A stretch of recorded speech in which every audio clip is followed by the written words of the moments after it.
Hi guys, Elle here. So, a while ago, I was watching a video by Patrick at In the 78 Cards. I'll try and post a link below. It was about his tarot collection. And he showed us like a deck from every century of tarot, from the 1400s to our current day. And I found it like really inspiring. As soon as I finished watching that video, I like attacked my own collection.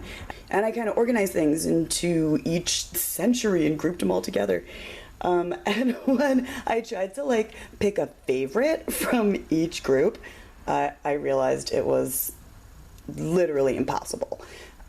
At first, this video was like a tour of Marseille through the ages, and then it sort of morphed into this esoteric journey. Oh, you start seeing it here, and then it's there, and then it's there.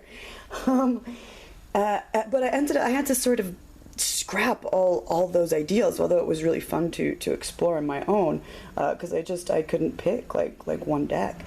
So I took a deep breath, I took a step back, and I was like, what if I just picked the most beautiful, like just literally to my eye, the most prettiest tarot deck from each century, and that's what this is.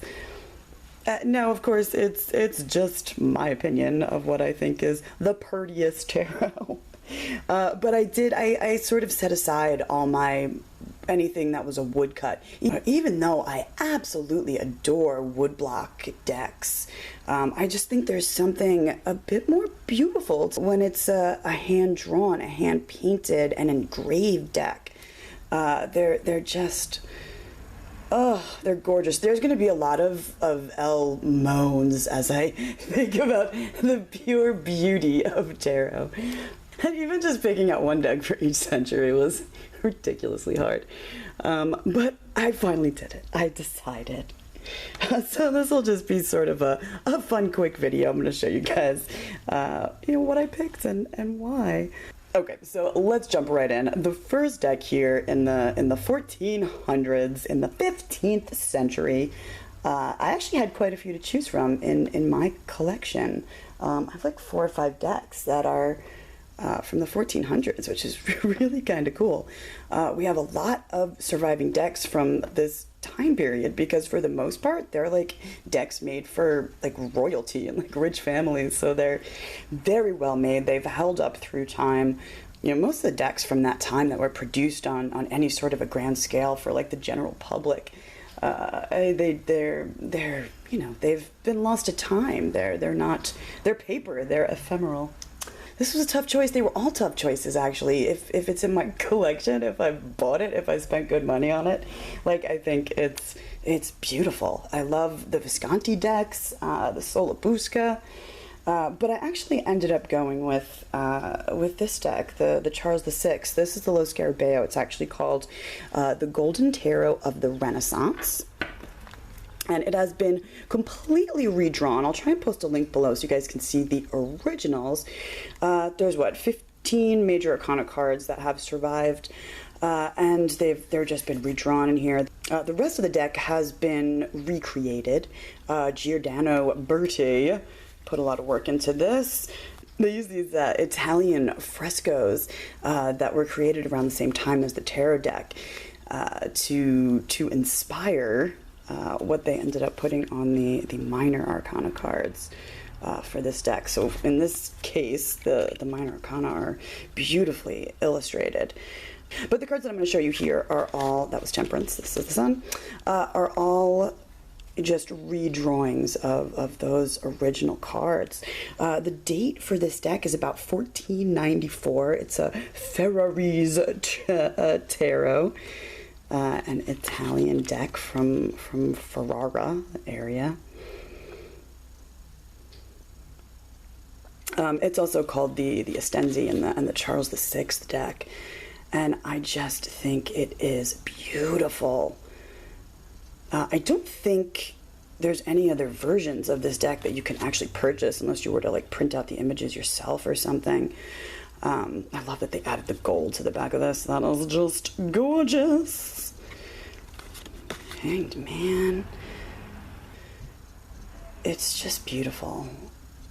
The detail of this deck, it actually, you know what really gets me, actually, I guess why I chose this and not a Visconti deck as my most beautiful representation from this time period, is there's something, I don't know, it actually feels a bit brighter, a bit happier than a lot of the other decks from this time. And part of that may be that this is completely redrawn, and the colors have been brightened up. But even when I look at the original cards, it feels very different. There's something very unique about this deck. Isn't that gorgeous? The Tower. I love the Father Time Hermit. Okay, that's enough of this guy. Okay, moving on to the most difficult 100-year chunk of change in tarot history. Patrick talked about this a little bit in his video. There's very few decks that you can actually purchase from the 1500s. There's really kind of very few examples of cards that have enough that you can even recreate a whole deck. He did turn me on to, I blame him for this, and I'm totally, I can't wait to buy the deck that he showed in his video, the Budapest Tarot. I'll put a link to this site below. He introduced me to this website called Tarot Sheet Revival.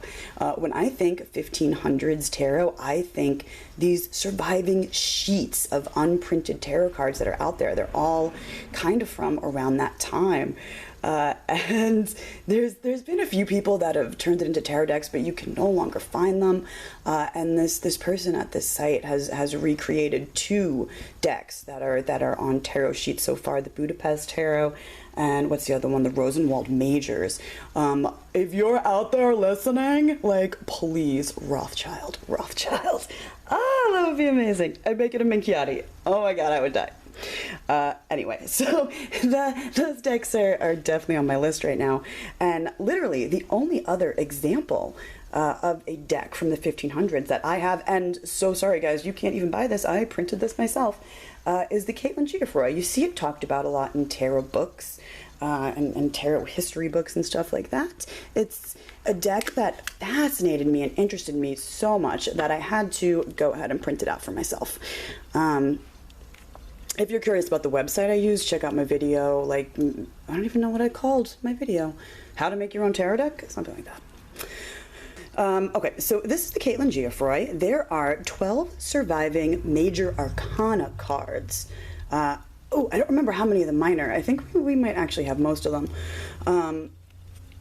But anyway, there's only 12 surviving majors, so I don't actually read with the major arcana part of this deck. I do use the minor arcana as a playing card deck, and I'll show you why in a second. They're absolutely amazing. But this is the only woodblock style deck that I'm going to show you here. But I think I may have actually chosen this deck anyway. It's such a gorgeous deck. Yeah, Kaitlyn Geofroy, 1557, this deck is from, by the way. Let me go through. That was the Magician. This is your High Priestess. It's really, really similar in style to the to the anonymous Tarot de Paris, the Parisian tarot. It looks so similar. This is the oldest deck to have standard Tarot de Marseille ordering, or what we consider standard now. The numbering is exactly what we're used to. Your Hierophant or your Pope. Aren't they beautiful? So that is the only wood block I'm going to show you guys here. That Hanged Man. Okay, go through the rest of them. I'll show you. They're cool. Look at that Temperance card.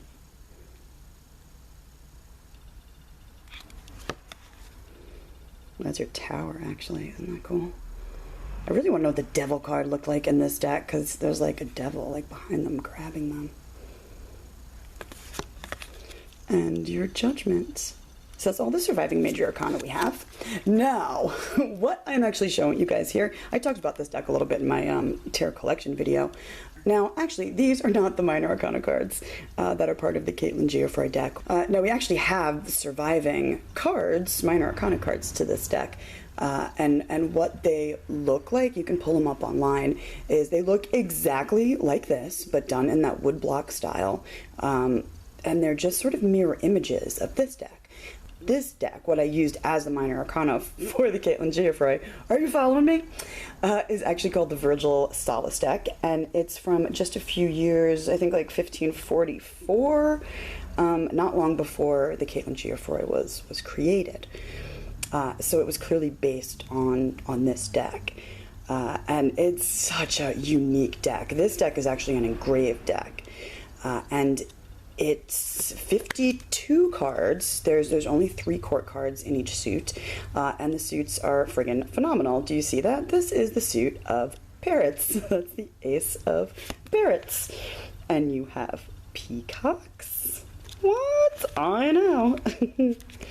This guy's upside down. You have monkeys. Oh, gorgeous. There's some parrots again. And here's your lions. What is that? Your 9 of lions. And I just think that this deck is gorgeous.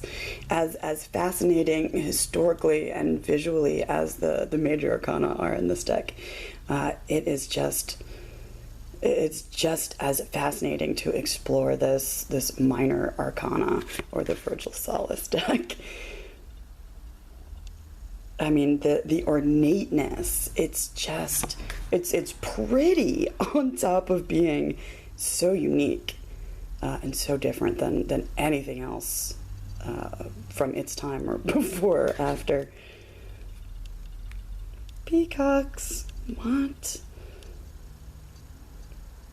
So while it's sort of pip cards, it's really just ornate and lavish and absolutely gorgeous. Okay, moving on. 1600s, I chose the Giuseppe Maria Mitelli deck. Now this is a 62 card, I want to say, Tarocchini deck. It's a shortened tarot. There are no 2s through the 5s for each suit.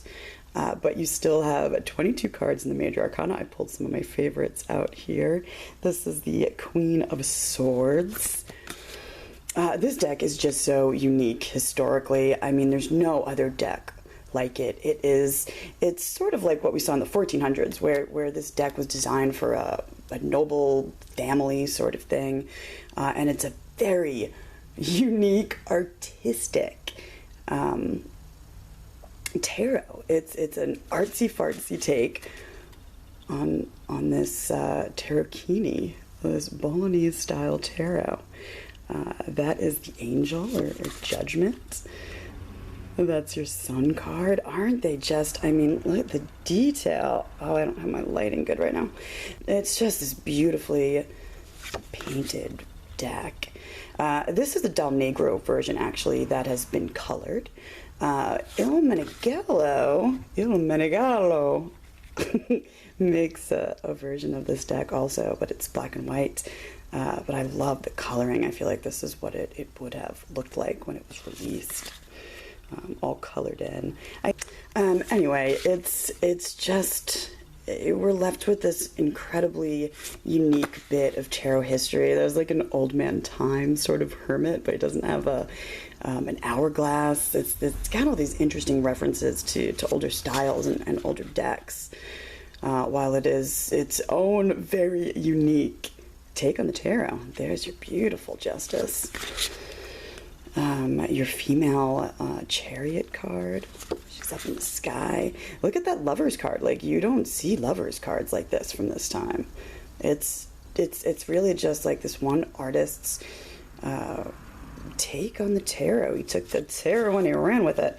Now, I pulled up a few minor arcana cards here too, because I wanted you guys to see all the cups in the suit of cups on each card is like different. So even that's just really unique and ornate. Here is, let's see, your Queen of Wands. And Jesus Christ, look at that. It's your, what is that? Your 9 of Wands. Look at the detail with the serpent and the bird and the orientation of things. It's so, oh, I love this one. Like, there's a lot to be said here. You don't see things like this. Look, that's your Tower card. Very original. Do I have the, there's a couple others that are just so different than anything you'll see anywhere else. Oh yeah, this is your, like, your, oh wait, I pulled the wrong one. Oh yeah, here it is. This card is called the Traitor, and it's your Hanged Man, his interpretation of a Hanged Man card. Isn't that something else? I adore this deck. And there's your Death card. Even Death is beautiful in most of these decks. I think that's true. The Death cards even, and the Devils, they're just stunning. Okay, next for the 1700s. This was a tough one, but I ended up going with the Minchiate Etruria. This is the Lo Scarabeo. Lo Scarabeo, right? Yeah, Lo Scarabeo version.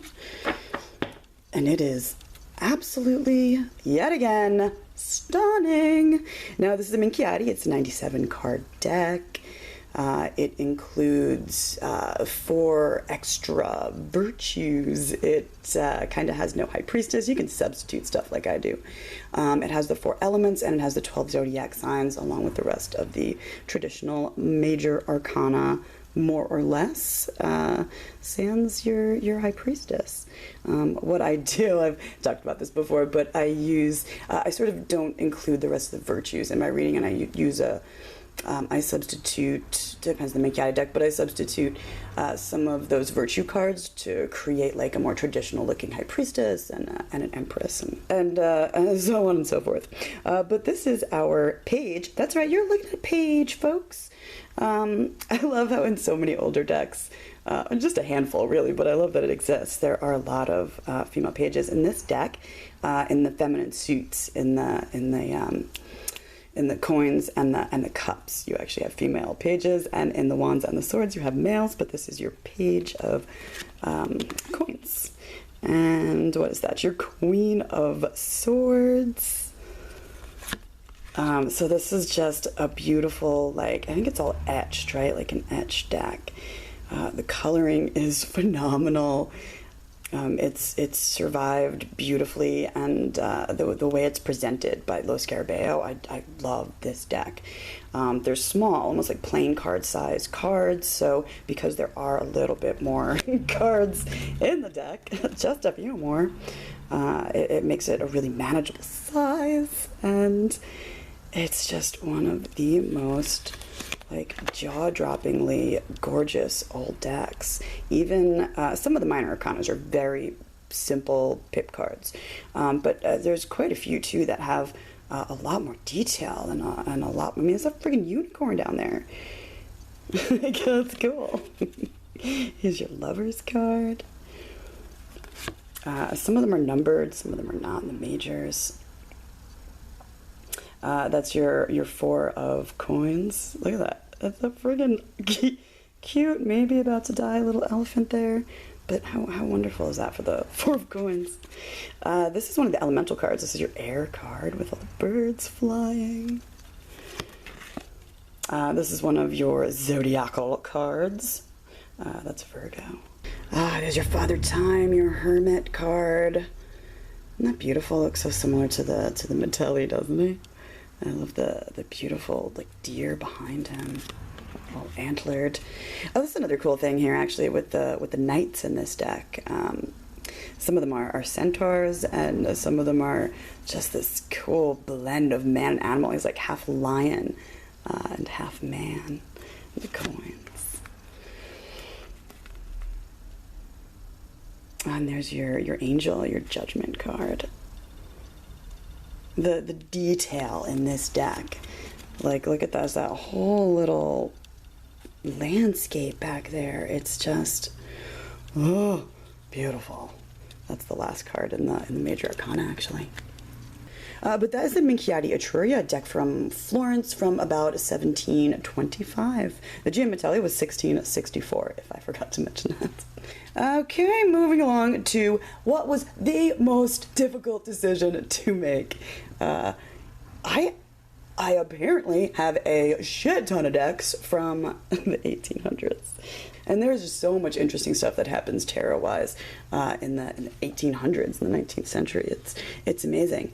I had I don't actually own the Soprafino deck, but this is the century of the Soprafino, like beautiful, amazing, ornate tarot decks. It's even the century where like the Book of Thoth sort of comes from. This beautiful old Atella deck. This is the runner-up. Like, isn't that gorgeous? The tea is just, well, there's nothing like it. It's beautiful. But what I ended up going with in the end, and it was because of my criteria, like what was just gaze at it, and what was just the most beautiful to my eye. And it was the Naibi Giovanni Vacchetta, whatever deck. It's also called the Tarot of the Master, and that's the version that I have here, the Lo Scarabeo version. Again, actually, I think Il Meneghello makes a version of this deck also. It's all, it's gorgeous actually. It's like all hand painted with like watercolors by Osvaldo Meneghello himself. Oh, stay on camera. Hi, it's beautiful. But anyway, this is another, I sort of think of it as done in the same vein as like the Italian stuff. Like it's done by an artist, and he brings his artistry into the tarot, and also his understanding of the tarot. The history of this deck is really, really fascinating. All the animals and stuff that he brings in, they all correspond to his own very thoughtful, I think, understanding of what the tarot represents. And the detail and ornateness it looks lush. It doesn't look, to me anyway, I think it's beautiful. It doesn't look like there's too much going on. It's such a fun deck to work with. Again, even the death card is like happy and beautiful. Again, here too, all the minors are just really beautiful and ornate and not necessarily very pippish. What's this, the Four of Cups? This is your Wheel of Fortune. Look at that. And I love the way that Lo Scarabeo sort of colored this deck. It gave it a lot more dimension. They cleaned some things up. So it looks like it literally could have been created just yesterday. Oh, by the way, I did trim this deck. It's one of the few decks I have really trimmed. And I'm so happy that I sort of chopped it up. I found that a bit distracting. I really, really like it like this. Like it's a borderless deck, and I love the Diana Moon. Beautiful. Here is your Queen of Wands with her sheep. Like, look at these minors. Can you just like, what? There is your Six of Cups. I love it. The two levels, like this is a really wonderful deck to read with. It's done really well. Here is your Six of Swords through the wreath. Oh, sixes. They get the sixes good here. Here's your Star.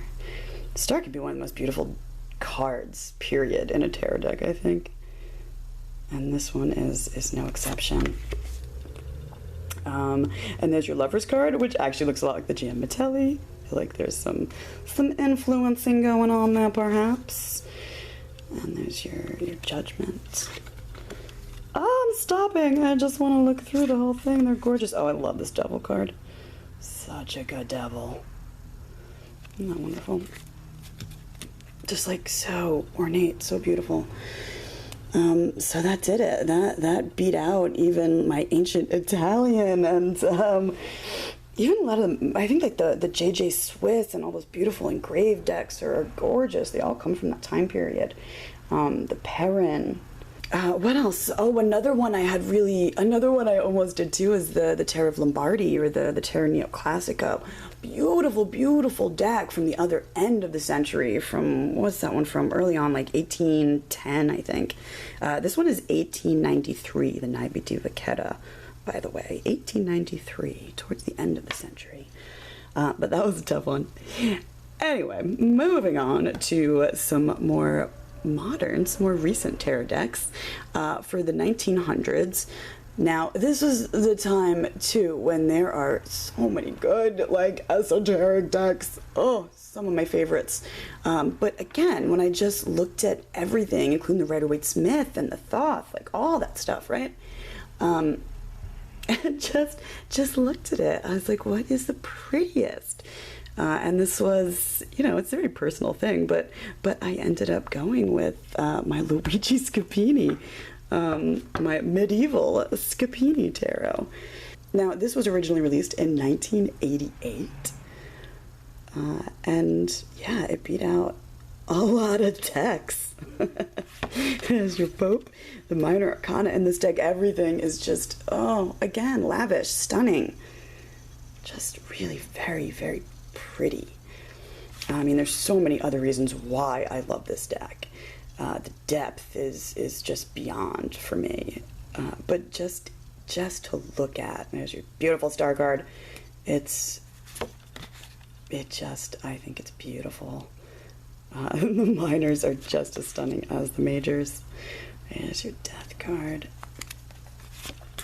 Actually, I'm really excited. I've finally gotten up to the point on my tarot wish list, crossing things off, and I think I might actually go ahead and finally scoop up the two Luigi Scapini decks that I've been pining after for quite a while now. The Shakespeare Tarot, or the Romeo and Juliet Tarot. Oh, it's so pretty. And his Sibylla deck, his Magic Sibylla deck.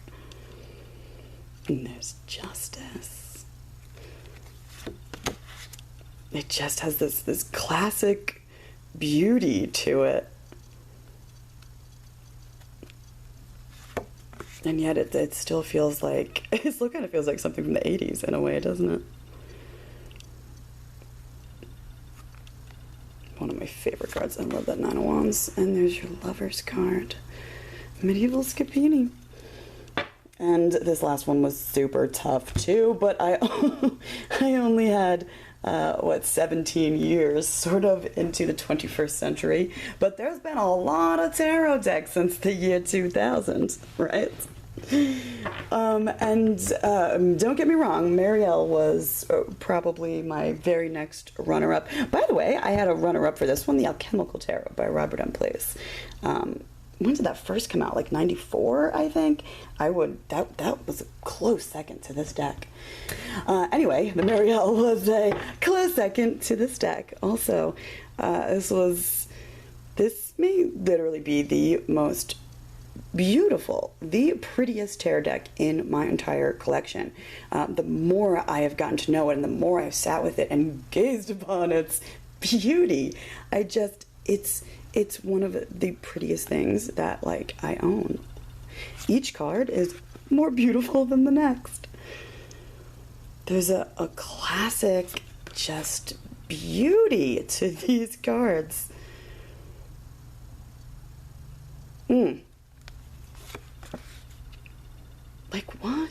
They stir something with it in a very accessible, beautiful way. There's your Ace of Cups. The minors are just gorgeous as well. But there's definitely something super duper special in the majors and the core cards. Look at that. Have you ever seen anything more lovely? Pagan Otherworlds came out, last year, 2016, I think. I'll put a link to their website, Uusi, where you can order this gorgeous baby. So friggin' pretty. Oh, I love that card. Okay, I'm stopping. That was my tour through the tarot ages. Thanks for taking this little tour of beautiful tarot decks with me. I'll see you guys real soon. Bye.